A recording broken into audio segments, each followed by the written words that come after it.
এই সেই ছোটবেলায় একটা বিড়ি সুষ্টি আপনি এখন একটা পাক্কা বিড়ি করে হয়ে গেছে, এখন বুড়ো হয়ে গেছে, এখন আর সেই অভ্যাস আপনি ছাড়তে পারতেছেন না। কথা বলেন। এই জন্য তো রাসূল বলেছেন তোমাদের বাচ্চা কাচ্চাকে নামাজ ফরজ হওয়ার আগে তাকে বাধ্য করো নামাজ। কি নেকির ব্যবস্থা করবে? স্থায়ী নেকির ব্যবস্থা করবে। আমরা কি করি জানেন? বাপ মা মরে গেলে 3 দিনের পরে 4 দিনের দিন ভয়টা খাওয়াই। কি খাওয়াই? ভয়টা। আমাকে কিন্তু ভয়টা কয়, আপনাদের মধুখালী আর পড়া কি কয়? ভয়টা বা ফাতিহা বা জিয়াপুর, তাই না? 4 দিনের দিন ভয়টা খাওয়ায়। আলেমদের কাছে শুনে কিন্তু কেউ এই অনুষ্ঠান জানাজার সময় ঘোষণা দিয়ে দেয় আগামী শুক্রবারে দুপুরে মরহুমের বাড়ি আপনাকে দোয়া খাওয়ানো আছে, জায়গায় চলে এসে বাবা জানাজা আইছিল 30 জন, ওই দিন খাবার আইছে 200। কথা কয় না? পয়তার দাওয়াত তো একজন সাওয়াল মাইয়ের নাতি পুতি দুধ ছায় খেয়ে বেরিয়ে নিয়ে গেছে সব সুসোলা। এবার ওয়াসি করা হয়েছে। বন্ধুরে, আমি খানা খাওয়ার বিপক্ষে না, খানা আপনি খাওয়ান, কিন্তু কাকে খাওয়াবেন, কিভাবে খানা খাওয়াবেন? হাদিসে পাকে নবী কি বলেন? আমার নবী স্পষ্ট বলে দিয়েছেন মুকিরিন জিয়ান, ক্ষুধার্তকে খানা খাওয়াইলে আল্লাহ জান্নাত পাগল হয়ে যায়। কাকে খানা খাওয়াইতে হয়?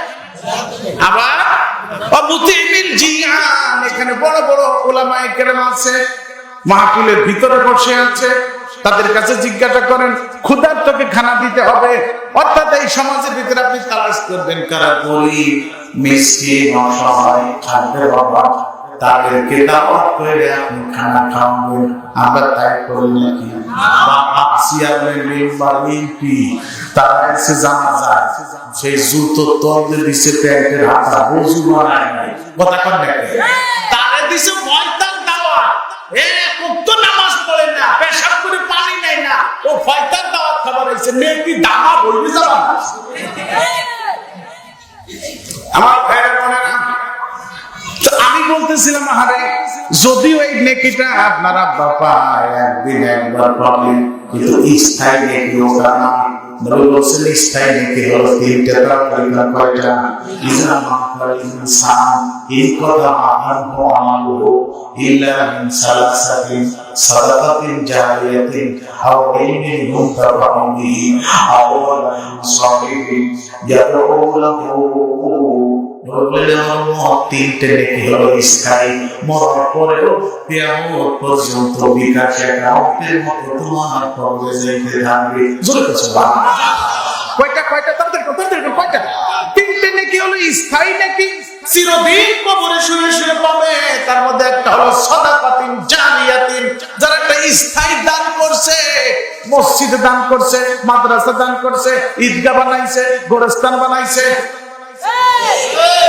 এটা হলো স্থায়ী নেকি। এই কাজ যদি করতে পারে, মসজিদে দান করছে, আব্বা আম্মার জন্য মসজিদে দান করছে, মসজিদে যতদিন আনান হবে, যতদিন ইকামত হবে, যতদিন নামাজ হবে, ততদিন আপনার কবরে নামাজের নেকি যাইতে থাকবে, আযানের নেকি যাইতে থাকবে। এর বিনিময়ে কবরে আপনার আমাকে আল্লাহ উচ্চ মর্যাদা দান করবে। কবর থেকে আল্লাহ পাকের কাছে বলবে বাবুদের আমি তো এত আযান জীবনে দেই নাই, আল্লাহ এত ইকামত আমি দেই নাই, এত নামাজ আমি পড়তে পারি নাই, অথচ আমার আমলনামায় নামাজের নেকি জমা হইতেছে। আল্লাহ পাক তখন বলবে বান্দারে তুমি দুনিয়াতে ছেলে মেয়ে রেখে আসো, তোমার ছেলে মেয়েরা আমার ঘর মসজিদে দান কইরা তোমার জন্য নেকির গাছ লাগাইয়া দিছি। ও ভাইজান, এই যে একটা মসজিদের উদ্যোগে মাহফিল হলো, বলুন আলহামদুলিল্লাহ। মসজিদ কার ঘর? আর একটু জোরে। আল্লাহর ঘরে যারা দান খয়রাত করবে, আল্লাহ পাক তাদের আমলনামায় স্থায়ী নেকির ব্যবস্থা করে দিবে। জোরে করে সুবহানাল্লাহ।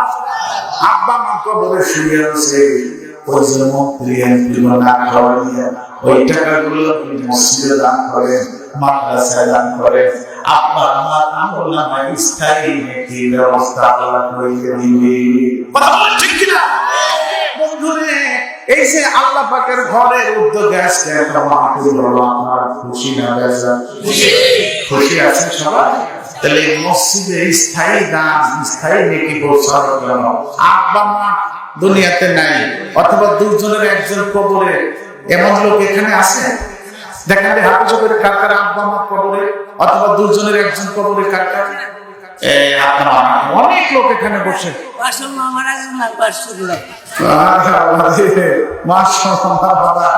দেখছেন এ ভাইজান, তো আমি বলতে চাচ্ছি যাদের আব্বা মা এখন কবরে অথবা দুজনের একজন কবরে, তাদের কবরে স্থায়ী নেকি পৌঁছাইতে হলে আল্লাহর ঘর মসজিদে কিছু দান করতে হবে। যদি এখন